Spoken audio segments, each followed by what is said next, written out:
दोस्तों, कैसे हैं आप लोग? एक बार वापस से आपका स्वागत है मेरे चैनल में। ये हमारे डिफेंस टेक्नोलॉजी का टॉपिक चल रहे हैं, जिसके अंदर हमारे 2 पार्ट तो अपलोड कर दिए गए हैं। आज हमारा तीसरा पार्ट रहेगा। तीसरे पार्ट में हम बात करेंगे किन के बारे में? केमिकल वेपन्स और जो हमारे बायोलॉजिकल वेपन्स हैं उनके बारे में। केमिकल वेपन्स मतलब जो हमारे रासायनिक हथियार, और बायोलॉजिकल वेपन मतलब जैविक हथियारों के बारे में आज बात करेंगे। तो सबसे पहले हम बात करेंगे रासायनिक हथियार किसे कहते हैं और कौन कौन से हमारे रासायनिक हथियार हैं। तो सबसे पहले हम बात करें रासायनिक हथियारों के बारे में, क्या होता है। रासायनिक हथियार मतलब केमिकल वेपन्स, वे हथियार जो किसी रसायन अथवा उसके विषाक्त गुणों का उपयोग करके, तो वे रसायन जिन जो क्या करते हैं, वे रसायन अथवा उनके जो विषाक्त गुणों का उपयोग करके मानव स्वास्थ्य अथवा जीवन को व्यापक स्तर पर हानि पहुंचाते हैं। तो ऐसे हथियार जो किसी रसायन का या फिर उसके विषाक्त गुणों का उपयोग करके मानव स्वास्थ्य अथवा उसके जीवन को व्यापक स्तर पर हानि पहुंचाते हैं, उन्हें हम क्या कहते हैं? रासायनिक हथियार कहते हैं। और रासायनिक हथियार क्या होते हैं? व्यापक नरसंहार के सस्ते हथियार होते हैं। अर्थात हमें बहुत बड़ी जनसंख्या को मारना है और सस्ते में मारना है, कम पैसे में मारना है, तो हमारे रासायनिक हथियार सबसे कारगर होते हैं। इसीलिए इसको WMDB कहते हैं, मतलब वेपन ऑफ मास डिस्ट्रक्शन। कम पैसे में यदि आप बहुत बड़ी जनसंख्या को मारना चाहते हो तो ये रासायनिक हथियार उसमें बहुत बढ़िया काम आते हैं। रासायनिक हथियार क्या होते हैं? व्यापक नरसंहार के सस्ते हथियार होते हैं। बात करें रासायनिक हथियारों की, तो रासायनिक हथियारों को हम मोटे मोटे तौर पे 4 भागों में बांट सकते हैं। वैसे तो कई भाग हो सकते हैं, लेकिन 4 भागों में इसको मोटे मोटे तौर पे बांट सकते हैं। पहले भाग होते हैं जैसे हमारे घाव कारक, जिनसे हमारे घाव होते हैं, ब्लिस्टरिंग एजेंट। फिर होता है दम घोटू कारक, जिससे हमारा दम घुटने लगता है। तीसरा होता है हमारा रक्त कारक, ब्लड एजेंट। और चौथा होता हमारा तंत्रिका कारक या फिर नर्व एजेंट। तो 4 भागों में इसको बांट सकते हैं। पहला होता है ब्लिस्टरिंग एजेंट, मतलब हमारे घाव कारक। घाव कारक रसायन क्या होते हैं? शरीर पर घाव और फफोले उत्पन्न करते हैं। ये क्या करते हैं? शरीर पर घाव उत्पन्न करते हैं, साथ ही साथ फफोले भी उत्पन्न करते हैं। घाव कारक रासायनिक हथियार क्या है? इनका प्रसारण द्रव के माध्यम से, मतलब पानी में घोल के, एरोसोल मतलब स्प्रे करके, जैसे हमारे डिओड्रेंट्स होते हैं, इनके जरिए, जो हमारे वाष्प वेपर्स अथवा धूल, इनके माध्यम से कर सकते हैं। यदि जो हमारे रासायनिक हथियार घाव कारक का प्रसार करना हो तो इसका द्रव, एरोसोल, वाष्प और धूल, इनके माध्यम से प्रसार कर सकते हैं। तो हमारे कौन कौन से रासायनिक हथियार है घाव कारक के? ये सल्फर मस्टर्ड, नाइट्रोजन मस्टर्ड और लेविसाइड। तो ये 3 प्रकार के होते हैं, और भी बहुत सारे होते हैं, लेकिन ये थोड़ा फेमस है, तो इसको नाम याद कर सकते हैं आप इससे, से, ना और ले। तो वैसे कोई ये कोई ट्रिक नहीं है, ये पहले पहले अक्षर हमने ले लिए इसके। से सल्फर मस्टर्ड, ना से नाइट्रोजन मस्टर्ड और ले से लेविसाइड। तो इससे आप सनाले से याद कर सकते हो। घाव कारक होता है, तो घाव कारक के उदाहरण क्या होंगे? सनाले, सल्फर मस्टर्ड, नाइट्रोजन मस्टर्ड और लेविसाइड। फिर आते हैं हमारे धमघोटू कारक। दमघोटू कारक के चोकिंग एजेंट की बात करें, दमघोटू कारक रसायन श्वसन नलिका और वायुकोश, इनको आघात पहुंचाते हैं और श्वसन तंत्र को प्रभावित करते हैं। ये क्या करते हैं? श्वसन नलिका और वायुकोशों को आघात पहुंचाकर श्वसन तंत्र को प्रभावित करते हैं। दमघोटू कारक से व्यक्ति को सांस लेने में बहुत ज़्यादा तकलीफ होती है, घुटन महसूस होती है। दमघोटू कारकों का प्रसार गैस के माध्यम से किया जाता है। इनका प्रसार कैसे करेंगे हम? गैस के माध्यम से इनका प्रसार होता है। अब दमघोटू कारक के रासायनिक हथियार को उदाहरण देखें तो कौन कौन से? मतलब क्लोरीन गैस है, फास्जिन गैस है, डाईफास्जिन। तो नॉर्मली जो दमघोटू कारक होते हैं गैसीय होते हैं, क्योंकि आप भी समझ सकते हैं दम कब घुटेगा? जब गड़बड़ होगा। फिर आते हैं हमारे तीसरे, रक्त कारक। रक्त कारक जिन्हें ब्लड एजेंट कहते हैं। तो रक्त कारक रसायन हमारे रक्त कोशिकाओं द्वारा ऑक्सीजन को ग्रहण करने और उनका परिवहन करने की क्षमता है उसको नष्ट कर देते हैं। तो ये क्या करते हैं? ऑक्सीजन को ग्रहण करने की और उनका परिवहन करने की जो क्षमता है उसको नष्ट कर देते हैं, जिससे क्या होता है? व्यक्ति की मृत्यु हो जाती है। जो हमारे ब्लड एजेंट होते हैं, रक्त कारक, उनकी बात कर रहे हैं। तो रक्त कारक रसायन का प्रसार भी गैस के माध्यम से किया जाता है। रक्त कारक रासायनिक हथियार के उदाहरण की बात करें तो हमारे हाइड्रोजन साइनाइड, साइनोजन क्लोराइड और आर्सिन। तो आप इनको याद कर सकते हैं। हाइड्रोजन साइनाइड, तो साइनोजन क्लोराइड और आर्सिन, ये हमारे क्या रक्त कारक होते हैं, मतलब ब्लड एजेंट होते हैं, जो हमारे ऑक्सीजन को ग्रहण करने की और उनका परिवहन करने की जो क्षमता होती है उसको नष्ट कर देते हैं। इससे क्या होती है? व्यक्ति की मृत्यु हो जाती है। फिर चौथा आता हमारा तंत्रिका कारक, जिसे नर्व एजेंट भी कहते हैं।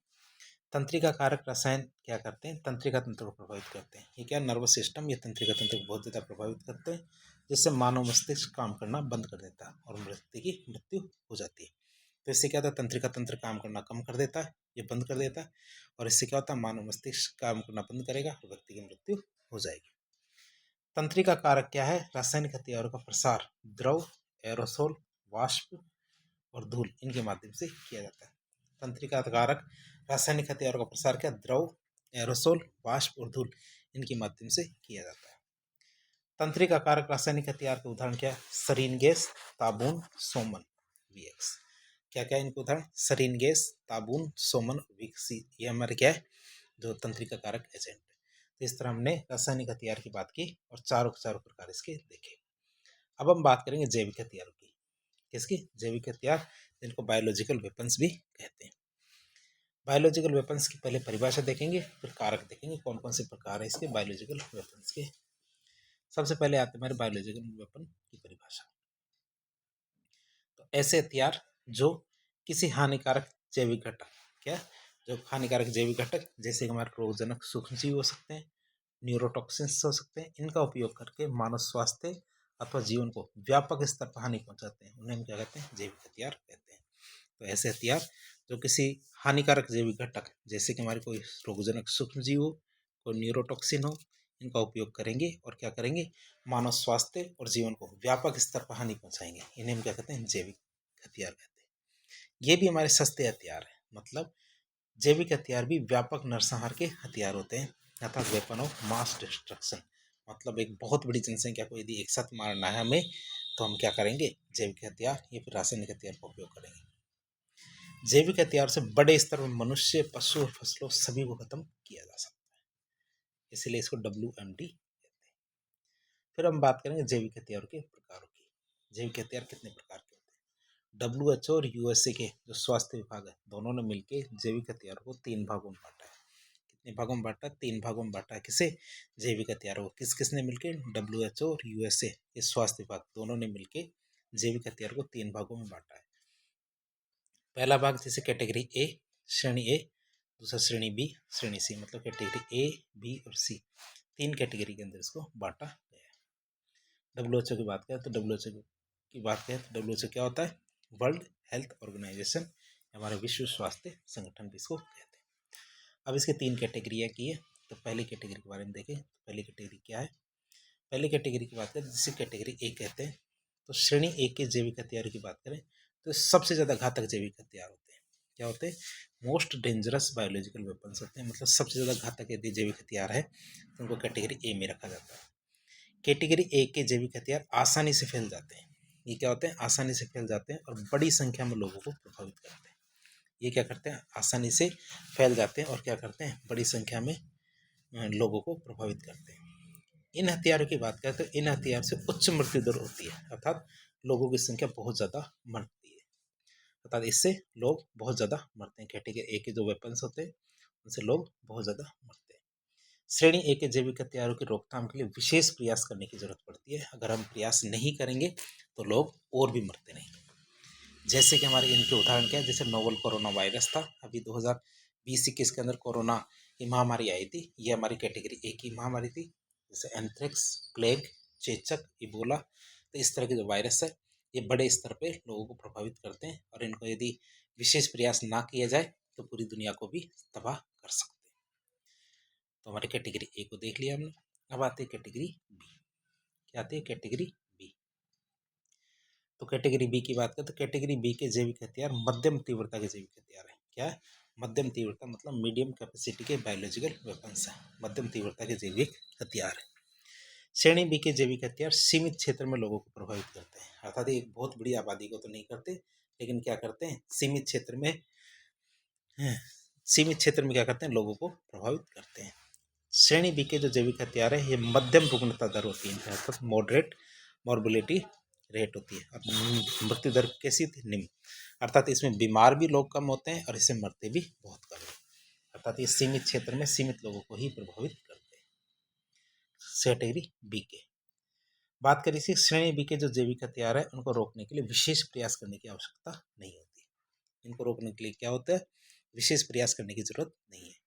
अब इनके उदाहरण की बात करें तो श्रेणी बी के जैविक हथियार के उदाहरण क्या है, जैसे हमारा ब्रूसोलिस, ब्रुसोलिस जिसे माल्टाजोर भी कहते हैं, क्यू फीवर, रेसिन टॉक्सिन।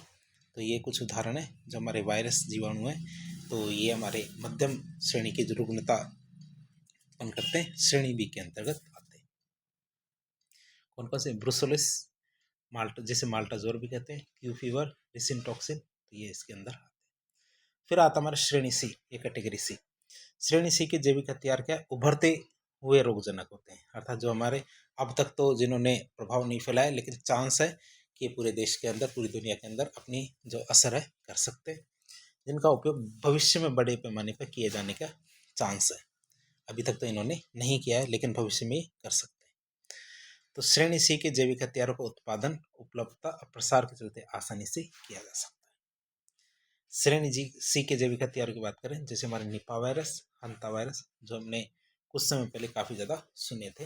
तो ये अभी तक तो इन्होंने बहुत कमाल नहीं किया है, लेकिन चांस ये होते हैं कि ये भविष्य में बहुत बड़ा कमाल कर सकते हैं। तो मतलब ये WMD बन सकते हैं, वेपन ऑफ मास डिस्ट्रक्शन बन सकते हैं। अब हमें पता है कि ये तो समझ आ गया कि जैविक हथियार जो हमारे रासायनिक हथियार है बहुत ज़्यादा घातक होते हैं, सस्ते भी होते हैं, घातक भी होते हैं। तो क्या हम इनको कंट्रोल कर सकते हैं? कि हाँ, हम इनको कंट्रोल कर रहे हैं। जो रासायनिक और जैविक हथियार है उनको हम नियमन कर रहे हैं, मतलब हम उनको रेगुलेट कर रहे हैं। रासायनिक और जैविक हथियार के नियमन के लिए अंतर्राष्ट्रीय स्तर पर बहुत सारे प्रयास किए जा रहे हैं। जैसे हमारा पहला प्रयास था जेनेवा प्रोटोकॉल, फिर हमारे 2 कन्वेंशन हुए थे, जैविक हथियार सम्मेलन और रासायनिक हथियार सम्मेलन। तो तीनों के बारे में बातचीत करते हैं। पहला आता हमारा जैविक क्या? Geneva protocol. जेनेवा प्रोटोकॉल की बात करें तो जेनेवा प्रोटोकॉल क्या? अंतर्राष्ट्रीय सशस्त्र संघर्ष। इसका मतलब है यदि 2 देश आपस में लड़ते हैं, छोटा मोटा नहीं, बम धमाकों से लड़ते हैं, अर्थात जो अस्त्रों से लड़ेंगे, मिसाइलें चलाएंगे, सब कुछ चलाएंगे, तो ऐसी जो लड़ाई होती है उनके बारे में बात करते हैं, इंटरनेशनल आर्म कॉन्फ्लिक्शन। उसमें रासायनिक और जैविक हथियारों को आप प्रयोग नहीं करेंगे। लड़ाइयाँ खूब लड़ो, खूब मरो और खूब मारो चाहो तो, लेकिन आप मरने और मारने दोनों ही सूरत में क्या? रासायनिक और जैविक हथियारों का प्रयोग नहीं करेंगे। जेनेवा प्रोटोकॉल को सन 1925 में जेनेवा में हस्ताक्षरित किया गया था और इसको 1928 में लागू कर दिया था कि कोई भी देश दूसरे देश के खिलाफ क्या? लड़ाई के दौरान ये कैसे भी जैविक हथियारों का या रासायनिक हथियारों का प्रयोग नहीं करेगा। तो 1925 में तो इसको साइन किया गया था और 1928 से इसको लागू कर दिया था। फिर आते हैं हमारे कन्वेंशन 2। तो उसमें पहला कन्वेंशन था हमारा जैविक हथियार कन्वेंशन या सम्मेलन। BWC का मतलब बायोलॉजिकल वेपन कन्वेंशन या जैविक हथियार सम्मेलन। इसके बारे में बातचीत करते हैं। तो जो हमारा जैविक हथियार सम्मेलन है ये क्या कहता है कि बैक्टीरिया जनित या जैविक और टॉक्सिक हथियार, क्या कौन कौन से? बैक्टीरिया जनित, जैविक या फिर टॉक्सिक हथियार, इनका विकास, उत्पादन, भंडारण, क्या क्या? विकास, भंडारण और उत्पादन, तीनों पर प्रतिबंध लगाना है। हमें तीनों ही काम नहीं करना, न तो कोई विकास करना है, न इनका उत्पादन करना है, न ही इनको भंडारण करना है। ठीक है, इन तीनों पर प्रतिबंध लगाना है। फिर उनको नष्ट करने के लिए एक संधि की गई कि यदि किसी ने कर भी लिया है इनका विकास, भंडारण या उत्पादन, तो उनको नष्ट करना है। इस संधि को सन 1972 में साइन किया गया था और 1975 से इसको लागू कर दिया था। इसको BWC या बायोलॉजिकल वेपन कन्वेंशन को। फिर आता हमारा रासायनिक हथियार सम्मेलन। क्या आता है? रासायनिक हथियार सम्मेलन। तो इसकी बात करें CWC।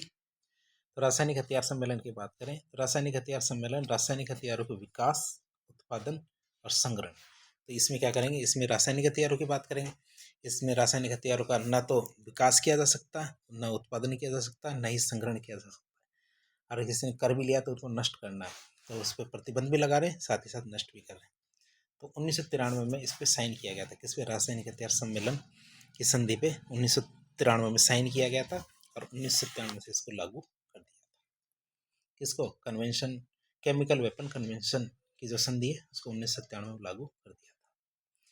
बात करें इसी बारे में आगे, तो रासायनिक हथियार सम्मेलन संधि को लागू करने की जिम्मेदारी organisation for prohibition of chemical weapon OPCW इसको दी गई थी। इसको OPCW को दी गई थी और OPCW के द्वारा CWC को लागू किया जाता है। तो एक संस्था हमारे OPCW यही चेक करती है कि कोई देश ऐसा कर रहा है या नहीं कर रहा।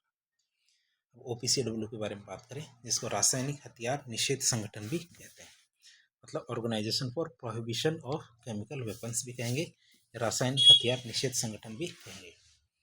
बात करें इस संगठन की तो इसकी स्थापना 29 अप्रैल 1997 को की गई थी। कब? 29 अप्रैल 1997 को इसकी स्थापना की गई थी। इसका मुख्यालय की बात करें तो इसका मुख्यालय द हेग, नीदरलैंड में। नीदरलैंड की राजधानी द हेग है, वहाँ पे इसका मुख्यालय बनाया गया है। किसका? ओपीसीडब्ल्यू का। अब ओपीसीडब्ल्यू की बात करें क्या है इसके बारे में। इसमें हमारे 193 देश है। कितने? 193 देश है। और ख़ास बात देखें तो ओपीसीडब्ल्यू को सन 2013 में रासायनिक हथियारों को समाप्त करने के जो इसके प्रयास थे, इनकी वजह से शांति का नोबेल पुरस्कार दिया गया था 2013 का। ओपीसीडब्ल्यू को क्या दिया गया? 2013 का शांति का नोबेल पुरस्कार भी दिया गया। अब इनसे संबंधित एक और संगठन है, उस संगठन का कहते हैं ऑस्ट्रेलिया ग्रुप। क्या कहते हैं इसको? ऑस्ट्रेलिया ग्रुप या ऑस्ट्रेलिया समूह भी कहते हैं। ऑस्ट्रेलिया समूह की बात करें तो इसका गठन की बात करें तो ऑस्ट्रेलिया समूह का गठन इराक ईरान में जब युद्ध हो रहा था 1985 में, तब किया गया था। आप सोचते होंगे इराक ईरान में युद्ध ही क्यों होता है? जो मुस्लिम संप्रदाय होते हैं, मुस्लिम संप्रदाय में दो समूह होते हैं, एक शिया होता है और एक सुन्नी होता है। क्या होता है? एक शिया होता है और एक सुन्नी होता है। जो सुन्नी होते हैं समूह जो हमारे मुस्लिम संप्रदाय में, तो वो क्या होते हैं? कट्टर मुस्लिम होते हैं। वो क्या होते हैं? सुन्नी तो हमारे कट्टर मुस्लिम होते हैं। जो हमारे मोहम्मद साहब की जो शिक्षाएं होती है, जो कुरान में लिखी गई है, उनको वो बहुत ही क्या कहते हैं, रिजिड रूप से फॉलो करते हैं, तो हमारे सुन्नी होते हैं। दूसरे शिया होते हैं। शिया क्या है? मुस्लिम संप्रदाय में ऐसा ग्रुप होता है जो थोड़ा सा लिबरल होता है, अर्थात जो कुरान की बातें तो मानते हैं, लेकिन उनको समय के साथ और वैज्ञानिकता के साथ थोड़ा थोड़ा लिबरल हो जाता है। तो ईरान तो देश क्या हमारा शिया देश है, और जो हमारा इराक है वो सुन्नी देश है। तो दोनों के बीच में शिया और सुन्नी का कॉन्फ्लिक्ट चलता रहता है। इसी तरह हमारे जो सऊदी अरब और जो ईरान है, इसमें भी कॉन्फ्लिक्ट चलता रहता है। तो उस टाइम पे इसकी रचना की थी किसकी? ऑस्ट्रेलिया समूह की। सदस्यों की बात करें तो ऑस्ट्रेलिया समूह में कुल 43 देश है। कितने? 43 देश शामिल है।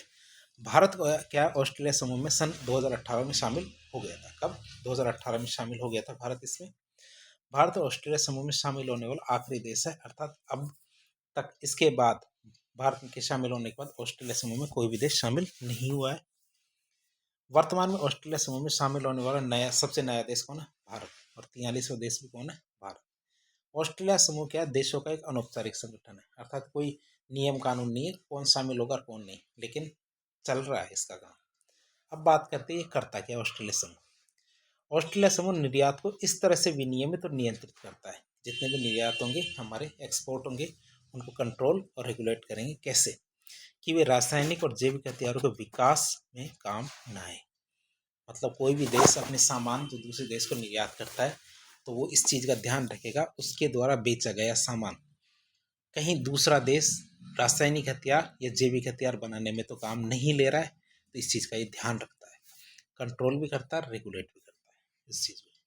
जैसे कि कोई कच्चा सामान है, उपकरण है, कोई तकनीक है, कहीं इसका उपयोग कहीं रासायनिक हथियार या फिर हमारे जो जैविक हथियार बनाने में तो नहीं किया जा रहा। तो हमारा ऑस्ट्रेलिया समूह। तो इस तरह आज के लेक्चर में हमने जैविक हथियार और रासायनिक हथियार के बारे में देखा, इनकी सारी बातें जानने की कोशिश की।